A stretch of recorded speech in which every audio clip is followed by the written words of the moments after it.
Alia Bhatt is looking so beautiful in this movie. Hello friends, आज हम explain करेंगे movie जिगरा। फिल्म की कहानी शुरू होती है सत्या नाम की एक छोटी बच्ची से, जो अपने छोटे भाई अंकुर के साथ स्कूल से घर वापस आती है। तभी उसके सामने उसके पापा खुद को ख़त्म कर लेते हैं। वहीं सत्या की माँ की भी कुछ समय पहले ही डेथ हो गई थी, इसलिए अब सत्या के लिए बस अंकुर ही उसकी दुनिया था। इसलिए वो अंकुर की तरफ बहुत ज़्यादा प्रोटेक्टिव थी। अब सालों बीत जाते हैं और सत्या बड़ी हो चुकी थी। सत्या एक बड़े से होटल की मैनेजर थी। वो होटल उनके रिलेटिव का था। आज उसके कज़न की शादी थी और सत्या ही सारी मैनेजमेंट देख रही थी। तब भी उसे पता चलता है कि उसका कज़न शादी से भागने वाला था, क्योंकि उसे एक लड़की से प्यार था और वो लड़की प्रेग्नेंट थी। इसलिए उसका कज़न उस लड़की के साथ भागकर शादी करने वाला था। जब ये बात सत्या को पता चलती है तो वो अपने कज़न को रोकती है और उसे समझाती है कि अगर वो भाग गया तो उसके घर वाले उसे तो कुछ नहीं करेंगे, लेकिन उस लड़की को और उसके बच्चे को मार देंगे। इसलिए वो अपने कज़न से कहती है कि अगर वो उस लड़की से सच में प्यार करता है तो उन्हें ज़िंदा रहने दे। जिसके बाद उसका कज़न उसकी बात मान लेता है और शादी कर लेता है। और सत्या अपने कज़न के गर्लफ्रेंड को बहुत सारे पैसे देती है ताकि उसे फ्यूचर में कोई प्रॉब्लम ना हो। अब यहाँ पर हमें पता चलता है कि सत्या के जो रिलेटिव्स हैं उन्हें वो बड़े पापा और बड़ी माँ कहती है।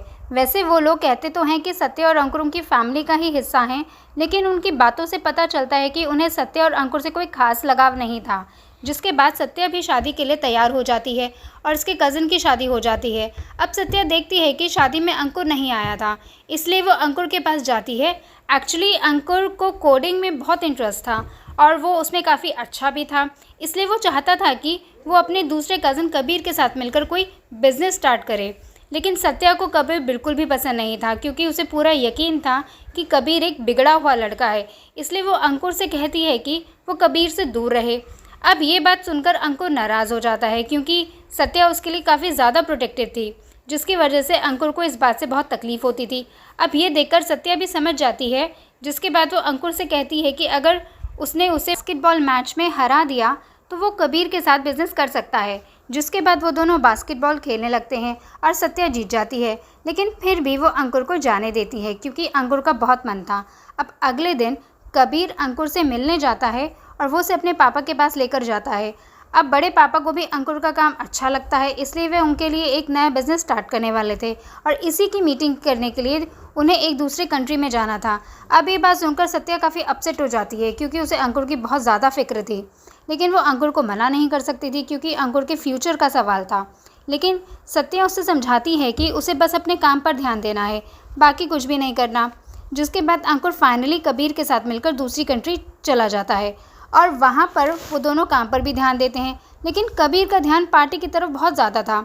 वो अंकुर को लेकर पार्टी में जाता है जहाँ पर वो ड्रग्स लेता है, लेकिन इसके बारे में अंकुर को कुछ भी नहीं पता था। तो वहीं पुलिस वालों को इस बात की खबर लग जाती है और वो उन दोनों को रोक लेते हैं। जब वो लोग कबीर और अंकुर को चेक करते हैं तो कबीर के पास उन्हें ड्रग्स मिलते हैं। जिसके बाद उन दोनों को जेल में डाल दिया जाता है। अब उस कंट्री के रूल्स बहुत ज़्यादा स्ट्रिक्ट थे और वहाँ पर अगर ड्रग्स के केस में पकड़े गए तो डेथ पेनल्टी दी जाती थी। जिसके बाद हम अंकुर को देखते हैं, जो बहुत ज़्यादा डरा हुआ था। वो सत्या को कॉल करता है और जब सत्या को इस बारे में पता चलता है तो वो भी बहुत ज़्यादा डर जाती है। तो वहीं बड़े पापा भी अपने बेटे को छुड़वाने के लिए काफ़ी कोशिश कर रहे थे। वो अपने लॉयर यशवंत से कहते हैं कि वो कुछ भी करे और कबीर को वहाँ से निकाले। जिसके बाद यशवंत कबीर से कहता है कि उसे पुलिस को ये बताना होगा कि एक्चुअली वो ड्रग्स अंकुर ने लिए थे, लेकिन जैसे ही उसने पुलिस वालों को देखा उसने वो ड्रग्स कबीर को दे दिए। अब जब कबीर ये सुनता है तो वह ऐसा करने के लिए तैयार नहीं था, लेकिन यशवंत कहता है कि अगर कबीर ने ऐसा नहीं किया तो उसे डेथ पेनल्टी मिलेगी। अब ये सुनकर कबीर डर जाता है और वो ऐसी गवाही दे देता है। जिसके बाद यशवंत अंकुर के पास आता है और उसे कहता है कि कबीर के ऊपर इंडिया में भी केसेस हैं और अगर यहाँ पर भी उसके ऊपर केस हो गया तो उसे बहुत बड़ी सज़ा होगी। इसलिए वो अंकुर से कहता है कि वो इस क्राइम को कन्फेस कर ले और अंकुर को कम से कम 3 महीने की सज़ा होगी। जिसके बाद वो बाहर आ जाएगा। अब अंकुर इसके लिए तैयार नहीं था, लेकिन कबीर के बारे में सोचकर वो एक्सेप्ट कर लेता है कि उसी ने ड्रग्स खरीदे थे। जिसके बाद अंकुर को डेथ पेनल्टी दी जाती है। अब ये सुनने के बाद अंकुर काफ़ी शॉक्ड था, क्योंकि उसे तो कहा गया था कि वो 3 महीने में बाहर आ जाएगा। उसे इस बारे में कुछ भी नहीं पता था कि उसकी यहाँ पर जान ही जाएगी। अब यहाँ पर हमें पता चलता है कि 3 महीने बाद अंकुर को एक शॉक वाली चेयर पर बिठाया जाने वाला था और वहीं पर करंट देकर उसे मार देने वाले थे। तो वहीं हम सत्या को देखते हैं जिसे इसके बारे में पता चल जाता है और वो समझ जाती है कि उसके रिलेटिव्स ने उसके भाई के साथ क्या किया है। जिसके बाद सत्या तुरंत उस कंट्री के लिए निकलती है ताकि वो अंकुर से मिल सके। वो इस फ्रॉड के बदले अपने बड़े पापा से 2 करोड़ रुपए ले लेती है, क्योंकि वो जानती थी कि अंकुर को छुड़वाने में उसे बहुत से पैसों की ज़रूरत पड़ेगी। जब सत्या वहाँ से जा रही थी तो वो अपने बड़े पापा के ऑफिस को आग लगा देती है, जिसके बाद उन्हीं के प्लेन से वो वहाँ से अंकुर से मिलने जाने लगती है। अब प्लेन में सत्या इतनी ज़्यादा टेंशन में थी, इसलिए वो बहुत सारा खाना खाती है, क्योंकि सत्या खुद को एक बड़ी लड़ाई के लिए प्रिपेयर कर रही थी। आखिरकार सत्या फॉरेन कंट्री पहुँच जाती है और वो तुरंत वहाँ के पुलिस स्टेशन जाती है ताकि वो अंकुर से मिल सके। अंकुर जिस जेल में था वहाँ का जेल बहुत ज़्यादा स्ट्रिक्ट था। अब जब सत्या अंकुर से मिलती है तो वो बिल्कुल भी नहीं रोती, क्योंकि वो जानती थी कि वो यहाँ पर कमज़ोर नहीं पड़ सकती। जिसके बाद सत्या अंकुर से कहती है कि वो चिंता ना करे, वो उसे हर हालत में यहाँ से बाहर निकालेगी। तो वहीं अंकुर का कहना था कि यहाँ पर जो कोई भी फंसता है वो यहाँ से बाहर नहीं निकल पाता, इसलिए उसे यकीन था कि वो यहाँ से बाहर नहीं निकल पाएगा। लेकिन सत्या उसे हिम्मत दिलाती है और उसे कहती है कि वो उसे राखी बांधती है ना, यानी कि वो उसकी प्रोटेक्शन में है, इसलिए जब तक सत्या है कोई भी अंकुर को नुकसान नहीं पहुंचा सकता। जिसके बाद सत्या काफ़ी सारे लॉयर से मिलती है ताकि वो अंकुर को वहाँ से छुड़वा सके। लेकिन हर लॉयर उसे यही सलाह देता है कि ड्रग्स के मामले में वो उनकी कोई मदद नहीं कर सकते।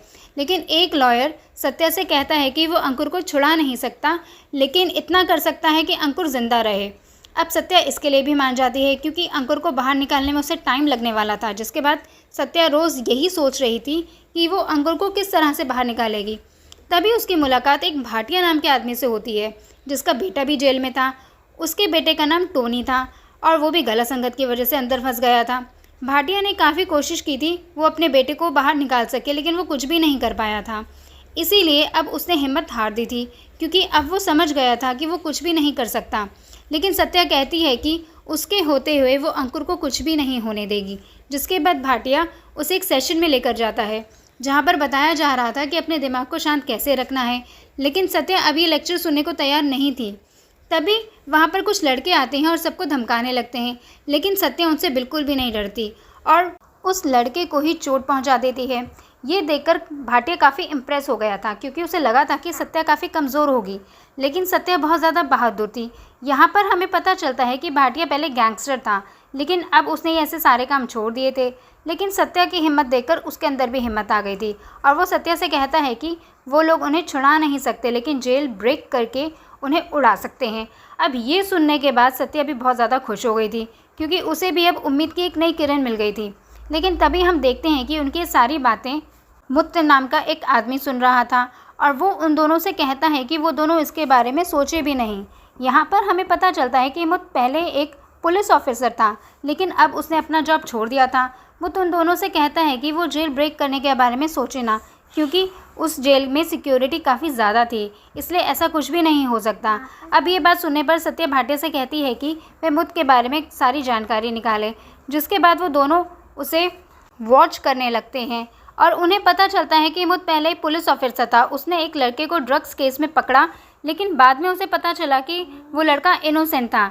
लेकिन जब उस लड़के को डेथ पेनल्टी हो गई थी, जिसकी वजह से मुत्त काफ़ी गिल्टी फील कर रहा था, इसलिए उसने अपना जॉब छोड़ दिया और वो उस लड़के को छुड़ाने की कोशिश कर रहा था। अब ये सब जानने के बाद सत्या फिर एक बार मुत्तू से बात करने की कोशिश करती है, लेकिन मुत्त पहले इसके लिए तैयार नहीं था। लेकिन तभी उसे पता चलता है कि उस लड़के को भी अभी तक बेल नहीं मिली।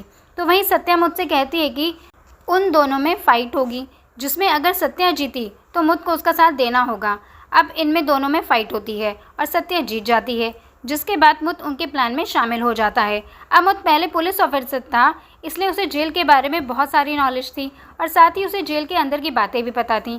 तो वहीं हम अंकुर को देखते हैं, जिसकी जेल में कुछ लड़कों के साथ दोस्ती हो जाती है, जिनमें से एक का नाम रायन था, तो वहीं दूसरे का नाम टोनी था और अब टोनी भाटिया का ही बेटा था। तो वहीं तीसरे का नाम गगन था, जिसे छुड़ाने के लिए मुत्त कोशिश कर रहा था, और चौथे का नाम था मैथ्यू।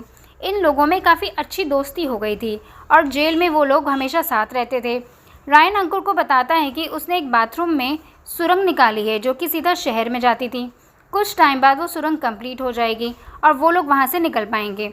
अब ये सुनने के बाद अंकुर भी बहुत खुश था, क्योंकि उसे भी उम्मीद मिल गई थी कि वो यहाँ से बाहर निकलेगा।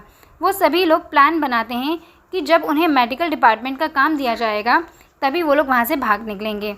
लेकिन जब काम बांट रहे थे तो उन्हें किचन का काम मिलता है। एक्चुअली ये सब कुछ मुत के कहने पर हुआ था, क्योंकि ये तीनों चाहते थे कि वो लोग किचन में आएँ, क्योंकि वहाँ पर काफ़ी कम पुलिस ऑफिसर्स होते थे और इन तीनों ने प्लान बनाया था कि वो लोग वहीं पर हमला करके उन सबको वहाँ से निकाल लेंगे। लेकिन ये लोग एक दूसरे को आपस में प्लान नहीं बता सकते थे। ना ही सत्या अंकुर को इस बारे में बता सकती थी और ना ही अंकुर सत्या को बता सकता था कि हम यहाँ से भागने का प्लान बना रहे हैं, क्योंकि उनकी सारी बातें रिकॉर्ड होती थी। इसीलिए भाटिया एक छोटे से पेन में एक चिट रखता है और उसमें सब कुछ लिख देता है कि उनका प्लान क्या है। लेकिन टोनी उसे पढ़ ही नहीं पाता, जिसकी वजह से उन्हें पता ही नहीं चलता कि बाहर ये लोग इन्हें छुड़ाने की कोशिश कर रहे थे। तो वहीं सत्या ने मुत और भाटिया के साथ मिलकर डिसाइड किया था कि कल ही वो लोग वहाँ पर हमला करेंगे। तो वहीं हम रायन को देखते हैं जो प्लान बनाता है कि वो लोग किसी तरह से फिर से मेडिकल के कंपार्टमेंट में घुस जाएंगे और वहाँ से कल ही बाहर निकलेंगे। और उनका ये प्लान कामयाब भी होता है और वो सुरंग से बाहर निकलते हैं। लेकिन इसके बारे में जेलर को पता चल जाता है और जब रायन वहाँ से भागने की कोशिश करता है तो जेलर उसे शूट कर देता है, जिसकी वजह से उसकी वहीं पर मौत हो जाती है और बाकी तीनों को पकड़ा जाता है। अब उस देश का कानून था कि कोई भी कैदी अगर जेल से भागने की कोशिश करेगा तो उसे जल्द से जल्द मौत की सज़ा दी जाएगी। इसलिए सत्या और भाटिया को पुलिस स्टेशन बुलाया जाता है और उन्हें बताते हैं कि जल्दी उनके फैमिली मेम्बर्स को मौत की सज़ा दी जाएगी। अब ये बात सुनने के बाद सत्या और ज़्यादा डर जाती है। तो वहीं मुत भी काफ़ी शॉक था और वो समझ गया था कि अब वो गगन को नहीं बचा सकता। तो वहीं भाटिया को भी वैसे ही लग रहा था कि वो लोग अभी टोनी को नहीं बचा पाएंगे। लेकिन सत्या कहती है कि वो हार नहीं मानेगी, वो अंकुर को ऐसे मरते हुए नहीं देख सकती, इसलिए अभी भी वो कोशिश करेगी। सत्या कहती है कि यहाँ पर इलेक्ट्रिसिटी कहाँ से आती है, तो भाटिया उसे बता देता है। जिसके बाद सत्या कहती है कि जब उनको सज़ा देने का दिन होगा तभी वो इलेक्ट्रिसिटी ऑफ़ कर देगी। जिस पर मुत का कहना था कि वहाँ पर काफ़ी सारे जनरेटर भी हैं, जिस पर सत्या कहती है कि पहले वो जनरेटर का बंदोबस्त करेगी और फिर बिजली ऑफ़ करेगी। जिस पर मुत का कहना था कि अगर बिजली चली गई तो वहाँ पर काफ़ी प्रॉब्लम होगी, क्योंकि उस जेल में सारे दरवाजे इलेक्ट्रिकल थे और अगर बिजली चली गई तो सारे दरवाजे खुल जाएंगे। वो कहता है कि उस जेल में 6000 कैदी हैं, वो भी बाहर आ जाएंगे, इसलिए वो ऐसा नहीं होने दे सकता। 3 इनोसेंस लोगों को बचाने के लिए वो इतने सारे लोगों को बाहर नहीं निकाल सकता। जिस पर सत्या कहती है कि ये सब उसके लिए मायने नहीं रखता, उसे बस इतना पता है कि वो अंकुर की बहन है और उसे हर हाल में अंकुर को बचाना है। इसलिए अगर मुत उसका साथ नहीं देना चाहता तो वो यहाँ से चला जाए, लेकिन बस ये याद रखे कि उनके बीच में ना आए। जिसके बाद वहाँ से मुत चला जाता है और सत्या और भाटिया मिलकर काम पर लग जाते हैं। सबसे पहले सत्या और भाटिया मिलकर जनरेटर में यूज़ होने वाले फ्यूल के ट्रक को रोकते हैं, क्योंकि अगर फ्यूल ही नहीं होगा तो जनरेटर चलेगा कैसे। और अब ये सब करके जब सत्या वहाँ से लौट रही थी तभी वहाँ पर मुत आता है और सत्या से कहता है कि वो ऐसा नहीं होने दे सकता। सत्या की वजह से इतने सारे कैदी छूट जाएंगे और वह ऐसा नहीं कर सकता, इसलिए वो पुलिस वालों को इन्फॉर्मेशन देगा। वो पुलिस वालों को इन्फॉर्म करने वाला था, लेकिन सत्या उस पर हमला कर देती है। उन दोनों में बहुत फाइट होती है। मुत पहाड़ी से गिरने वाला था, लेकिन किसी तरह से सत्या खुद को संभाल लेती है, लेकिन मुत गिर जाता है, जिसकी वजह से उसकी वहीं पर मौत हो जाती है। जिसके बाद सत्या घर वापस आती है और सारे बैंडेजेस करवाती है। वो कुछ टाइम के लिए वहीं पर सो जाती है, लेकिन उसे अंकुर के सपने आने लगते हैं। ये देखकर सत्या समझ जाती है कि ज़रूर कोई प्रॉब्लम है, इसीलिए वो भाटिया से कहती है कि उन्हें तुरंत वहाँ पर हमला करना होगा। तो वहीं हम जेलर को देखते हैं जो अंकुर को लेकर उस शेर के पास आता है और उसे उस शेर पर बिठा देता है। अब अंकुर भी समझ गया था कि वो अब नहीं बच पाएगा। जिसके बाद जेलर अंकुर को करंट देने वाला था कि तभी सत्या पूरे शहर की इलेक्ट्रिसिटी बंद कर देती है, जिसकी वजह से जेलर अंकुर को करंट नहीं दे पाता। अब जेलर समझ गया था कि ज़रूर कोई प्रॉब्लम हो गई है। तो वहीं सारे कैदी बाहर जाने के लिए बेताब थे और जैसे इलेक्ट्रिसिटी चली जाती है तो सभी लोग वहाँ से भागने लगे थे। तो वहीं पुलिस वाले उन कैदियों को रोकने की कोशिश कर रहे थे। जिसके बाद हम अंकुर और उसके दोस्तों को देखते हैं, जिसके पास वो जेलर था। वो जेलर डिसाइड करता है कि वो इन्हें शॉक नहीं दे सकता तो क्या हुआ, अब इन्हें शूट ज़रूर कर सकता है। अब ये बात सुनते ही ये तीनों उसके ऊपर हमला करते हैं और उसके साथ फाइट करने लगते हैं। तो वहीं हम सत्या को देखते हैं जो किसी तरह से पुलिस स्टेशन के अंदर आ जाती है। वो काफ़ी लोगों के साथ फाइट करते हुए वहाँ तक पहुँच जाती है जहाँ पर अंकुर था। वहाँ पर वो जेलर अंकुर को शूट करने वाला था कि तभी वहाँ पर सत्या आ जाती है और उसे बचा लेती है। जिसके बाद सत्या अंकुर और उसके दोस्तों को लेकर वहाँ से निकल जाती है। जब वो लोग भाग रहे थे तो पुलिस उनका पीछा कर रही थी, लेकिन इसलिए उन्हें किसी तरह से बचते हुए वहाँ से बाहर निकलना था। एक टाइम आता है जब पुलिस वाले उन्हें पकड़ने वाले थे कि तभी वहाँ पर भाटिया कार लेकर आ जाता है और उन सबको बचाकर वहाँ से भागने लगता है। तभी सत्या देखती है कि भाटिया अंकल को गोली लगी थी। ये देखकर सत्या समझ जाती है कि वो लोग अब डेंजर में हैं, लेकिन फिर भी भाटिया कार चलाता है ताकि वो उन्हें सेफ जगह पर पहुँचा सके। सत्या भाटिया से वादा करती है कि वो टोनी का ख्याल रखेगी, जिसके बाद भाटिया उन सबसे कहता है कि वो वहाँ से निकल जाएं ताकि वो पुलिस वालों को चकमा दे सके। जिसके बाद ये सभी लोग कार से उतर जाते हैं, जिसके बाद भाटिया पुलिस वालों के सामने जाता है और वो उसे शूट कर देते हैं। तो वहीं हम सत्या को देखते हैं जो इन तीनों को लेकर उस कार के पास जाती है जो कार उन्होंने भागने के लिए रखी हुई थी। ये सभी लोग उस कार में बैठते हैं और बोट की तरफ जाने लगते हैं क्योंकि उन्हें जल्द से बॉर्डर क्रॉस करना था। जिसके बाद वो लोग फाइनली बोट तक पहुंच जाते हैं और बोट शुरू भी हो जाती है कि तभी हम देखते हैं कि जेलर अपने साथियों के साथ उनका पीछा कर रहा था और उनके ऊपर गोलियां चला रहा था।